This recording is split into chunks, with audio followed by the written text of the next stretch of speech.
the tracks that you've released recently, you produced those? Everything. They're Produce phenomenal. They're like really crisp quality. Do you mix them too and stuff, or? I used to mix and master all my own stuff. Okay. And then I realized that, realistically, I'm not as good at mixing or mastering. I can do it, but there's people that dedicate their entire life to being engineers and that are way better than me at it. And I've been utilizing, I actually met a friend back years ago he was in high school at the time. He was like a freshman, and I was showing him how to use my Logic, and he ended up surpassing me totally and completely, and just being such a great engineer. And we kind of built a relationship throughout that time. And now I just send him mixes, and he does amazing. So he actually, his name is August. He's a great musician as well. He's going to have an upcoming project, August Caster. Man. Yeah, cool. But essentially, yeah. So nowadays, I'm all my recent stuff has been mixed and mastered by him for the most part. Yeah, it's phenomenal. It's super crisp, super clean. But to some degree, like I heard a really, really great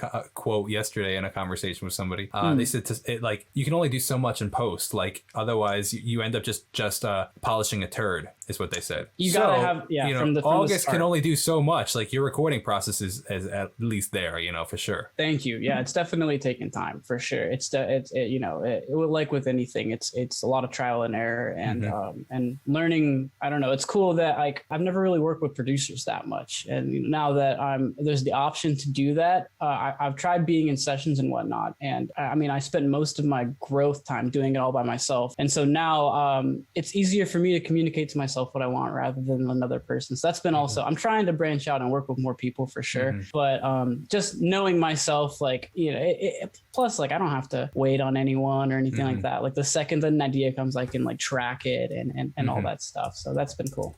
I completely agree. It's so paralyzing when artists don't have the capability to track their own stuff. They have an idea and they're like, oh, I want to get this idea out there, but they don't know how to do it. You know what I mean? It's incredibly paralyzing. Absolutely. I 100% agree. For sure.